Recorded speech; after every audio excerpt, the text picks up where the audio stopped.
ಚಾನೆಲ್ಗೆ ಸ್ವಾಗತ. ಇವತ್ತು ನಮ್ಮ ದೇಶದ ಒಂಥರ ಅದ್ಭುತವಾಗಿ ದೀಪಾವಳಿ ಹಬ್ಬ ಅಂತಾನೆ ಅನ್ಕೋಬೇಕು. ಇವರು ಎಲ್ಲ ನಾಳೆಯಿಂದ ಅಲರ್ಟ್ ಮಾಡ್ತಾರೆ, ಮತ್ತೆ ಯುದ್ಧಕ್ಕೆ ಸಿದ್ಧ ಆಗಿದೆ ಎಲ್ಲವೂನು ಅಂತ ಅಂದ್ಬಿಟ್ಟು ಎಷ್ಟು ಚೆನ್ನಾಗಿ ನಮ್ಮ ಮೋದಿಜಿಯವರು ಮತ್ತೆ ಯೋಗಿಜಿಯವರು ಪ್ಲಾನ್ ಮಾಡಿ ಇದಕ್ಕೆಲ್ಲ ಸಾಧ್ಯತೆ ಹೆಂಗಪ್ಪ ಅಂದ್ರೆ, ಅವರು ಎಲ್ಲಾರು ತರ 8 ಅವರ್ ನಿದ್ದೆ ಮಾಡ್ಕೊಂಡು 3 ಹೊತ್ತು ಊಟ ಮಾಡ್ಕೊಂಡು ಕೂತಿಲ್ಲ.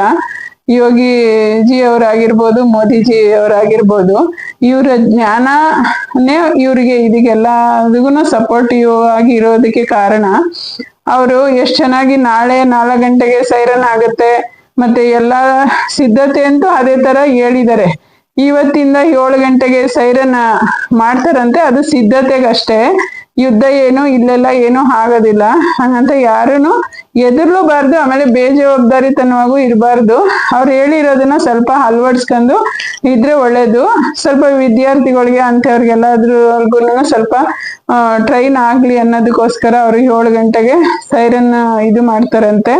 ಮತ್ತೆ ಎಷ್ಟು ಚೆನ್ನಾಗಿ ಅವರು ಮಸೂದ್ ಅವ್ರ ಫ್ಯಾಮಿಲಿನ ಅದ್ರಲ್ಲಿ ಇದಕ್ಕೆ ಹೇಳ್ಬೇಕಂದ್ರೆ, ಕೆಟ್ಟ ಗಿಡ ಎಲ್ಲೂ ಹುಟ್ಟಿದ್ರೆ ಅಷ್ಟಕ್ಕೂನು, ಈಗ ಒಂದ್ ಮುಳ್ಗಿಡ ಇದೆ ಅಂದ್ರೆ ಅದ್ರ ಕೆಳಗಡೆ ಒಳ್ಳೆ ಸಸಿ ಇದ್ರೂನು ಸಹ ಬೆಂಕಿ ಹಾಕಿದ್ರೆ ಎಲ್ಲ ಸುಟ್ಟೋಗ್ತವೆ ಅನ್ನೋದಕ್ಕೆ ಇದೇ ಒಂಥರ ಪರಿಪೂರ್ಣವಾದ ಅರ್ಥ ಇದು.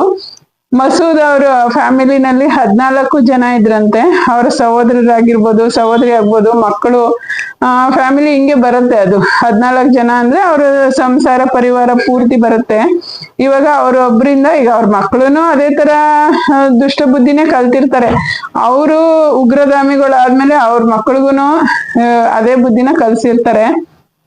ಆದ್ರೆ ಅವ್ರೊಬ್ರಿಂದ 14 ಜನ ಅವ್ರ ಫ್ಯಾಮಿಲಿ ಫುಲ್ಲು ನಿರ್ನಾಮ ಆಯ್ತು. ಇವ್ರು ಇನ್ನ ಸಿದ್ಧ ಮಾಡ್ಕೊಳ್ತಾ ಇದ್ದಾರೆ, ಯುದ್ಧಕ್ಕೆ ಅಲರ್ಟ್ ಆಗ್ತಿದ್ದಾರೆ ಅನ್ನೋಂತ ಸ್ಥಿತಿನಲ್ಲಿ ಎಷ್ಟು ಚೆನ್ನಾಗಿ ನೈಟು 1:30 ರಾತ್ರಿನಲ್ಲಿ ಅವರು ಎಲ್ಲೆಲ್ಲಿ ಯುದ್ಧದ್ದು ಇದು ಸಾಮಗ್ರಿಗಳನ್ನ ಅವರು ಸಂಗ್ರಹಣೆ ಮಾಡಿರ್ತಾರೆ, ಕ್ಯಾಂಪ್ಗಳನ್ನ ಅವರು ಸಂಗ್ರಹಣೆ ಮಾಡಿರ್ತಾರೆ, ಮತ್ತೆ ಎಲ್ಲೆಲ್ಲಿ ಉಗ್ರರು ಅಡಿಗೆ ಕೂತಿರ್ತಾರೆ ಅಂತ ಜಾಗನ 9 ಜಾಗಗಳನ್ನ ಎಷ್ಟು ಚೆನ್ನಾಗಿ ಒಬ್ರು ಬೇರೆ ಜನಕ್ಕೆ ಲೋಕಲ್ ಅವ್ರಿಗೆ ಸಮಸ್ಯೆ ಆಗ್ದಿರ ಬರೀ ಉಗ್ರರ್ನೇ ನಮ್ಮ ಭಾರತದ ಮಕ್ಕಳು ಎಷ್ಟು ಚೆನ್ನಾಗಿ ಸದೆ ಬಡ್ದಿದ್ದಾರೆ. ಇದು ತುಂಬಾ ಹೆಮ್ಮೆ ಪಡುವಂತ ವಿಷಯ. ನೆನ್ನೆ ಎಲ್ಲ ಯುದ್ಧ ಆಗತ್ತೆ ಅಂತ ಅನ್ಬೇಕಾದ್ರೆ ಇನ್ನು ಸಿದ್ಧತೆ ಪಡಿಸ್ಕೊಂತ ಇದ್ದಾರೆ ಅಂತ ಅನ್ನುವಾಗ, ಅಯ್ಯೋ ನಮ್ಮ ಜನಗಳು, ನಮ್ಮ ಭಾರತ ಭುವನೇಶ್ವರಿ ಮಕ್ಕಳು ಎಷ್ಟು ಜನಕ್ಕೆ ಏನಾಗುತ್ತೋ ಏನೋ ಅನ್ನೋ ಆತಂಕ ಇತ್ತು. ಇದು ತುಂಬಾ ಒಂಥರ ನಮ್ಮ ಭಾರತ ಮಾತೆ ಮಕ್ಕಳಿಗೆ ಒಬ್ರಿಗೂನು ಸಮಸ್ಯೆ, ಒಂದು ಗಾಯನೂ ಸಹ ಆಗದಿರ ದೇವರು ರಕ್ಷಣೆ ಮಾಡಿದ್ದಾರೆ ಅಂತ ಅನ್ನೋದು ತುಂಬಾ ಖುಷಿ ಅಂತ ವಿಚಾರ.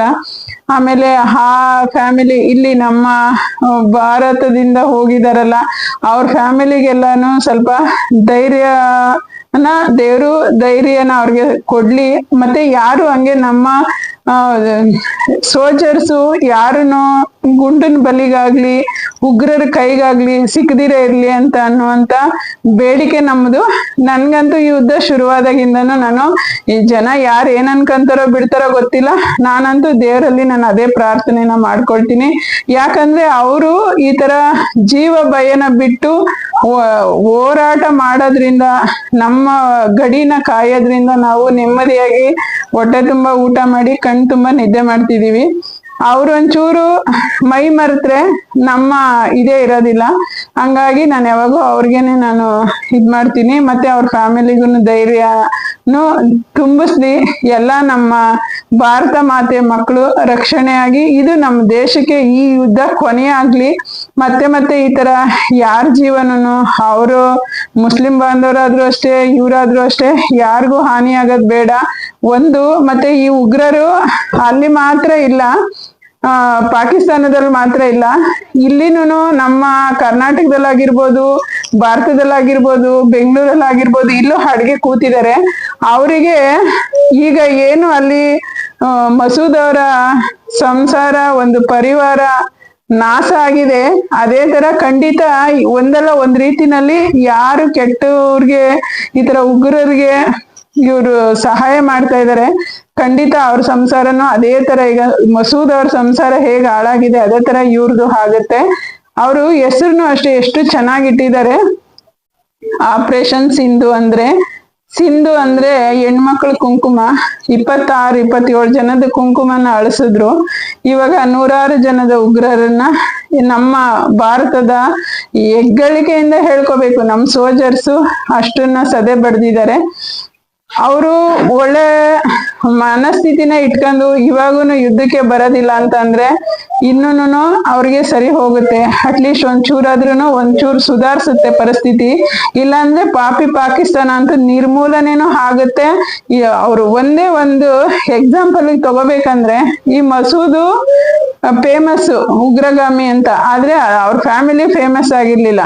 ಇವಾಗ ಅವನ ಬುಡದಲ್ಲಿ ಇರೋದಕ್ಕೆ ಹೇಗೆ ಸರ್ವನಾಶ ಆದ್ರು ಅದೇ ತರ ಉಗ್ರರಿಗೆ ಯಾರು ಸಪೋರ್ಟ್ ಮಾಡ್ತಾರೆ, ಯಾರೇ ಆಗಿರ್ಬೋದು, ಅವರು ನಮ್ಮ ಭಾರತದಿಂದ ಮಾಡಿದ್ರೆ ಸಹಾಯ ಅವ್ರಿಗೆ ಮಾಡಿದ್ರೆ ಅವ್ರೂ ಖಂಡಿತ ಉಗ್ರರೇ.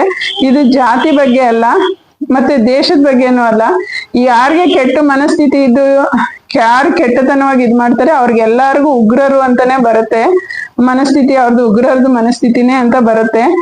ಇದನ್ನೇ ನಾವು ಹೇಳೋದು ಯಾವಾಗೂನು. ಒಂದ್ ಮನುಷ್ಯ ಒಳ್ಳೇದನ್ನ ಮಾತಾಡಿ ಒಳ್ಳೇದನ್ನ ಬಯಸಿದ್ರೆ ಅವನಿಗೂ ಒಳ್ಳೇದಾಗತ್ತೆ, ಅವನ ಫ್ಯಾಮಿಲಿಗೂ ಸಹ ರಕ್ಷಣೆ ಆಗತ್ತೆ. ಕೆಟ್ಟದನ್ನ ಬಯಸಿ ಕೆಟ್ಟದನ್ನ ಮಾಡಕ್ ಹೋದ್ರೆ ಅವ್ರ ಫ್ಯಾಮಿಲಿಗೂ ಫುಲ್ಲು ಕೆಟ್ಟತನ ಆಗತ್ತೆ. ಇದಂತೂ ತುಂಬಾ ಖುಷಿ ಪಡುವಂತ ವಿಷಯ. ನಮ್ಮ ಭಾರತದ ಸೋಲ್ಜರ್ಸ್ ಮಾಡಿರುವಂತ ಕೆಲಸ, ಮತ್ತೆ ಮೋದಿಜಿಯವರು ಯೋಗಿಜಿಯವರು ಮಾಡಿರೋದು ತುಂಬಾ ಒಳ್ಳೆ ಕೆಲಸ ಮಾಡಿದ್ದಾರೆ. ಇದೇ ತರ ನಮ್ಮ ಮುಂದಿನ ಪೀಳಿಗೆಗೆ ಭಯ ಭೀತಿ ಇಲ್ಲದಿರ ನಮ್ಮ ಭಾರತದ ಮಕ್ಕಳು ನೆಮ್ಮದಿಯಾಗಿ ಎಲ್ಲಾದ್ರೂ ಓಡಾಡ್ಕೊಂಡು ಇರೋ ತರ ಮಾಡಿದ್ರೆ ನಮ್ಮ ದೇಶಕ್ಕೆ ಅಷ್ಟೇ ಸಾಕು ನಾನು ಅವ್ರಿಗೆ ಕೈ ಮುಗಿ ಕೇಳ್ಕೊಳ್ತೀನಿ. ನಮ್ಮ ಮಕ್ಕಳು ಎಲ್ಲಾರು ಅಷ್ಟೇ ನೆಮ್ಮದಿಯಾಗಿರ್ಲಿ. ನನ್ನ ವಿಡಿಯೋ ನೋಡಿದಕ್ಕೆ, ನನ್ನ ವಿಡಿಯೋ ನಿಮ್ಗೆ ಇಷ್ಟ ಆಗಿದ್ರೆ ನಿಮ್ಮ ಫ್ರೆಂಡ್ಸ್ ಅಂಡ್ ಫ್ಯಾಮಿಲಿಗೆ ಶೇರ್ ಮಾಡಿ, ಲೈಕ್ ಮಾಡಿ. ನನ್ನ ವಿಡಿಯೋ ನೋಡಿದಕ್ಕೆ ಧನ್ಯವಾದಗಳು.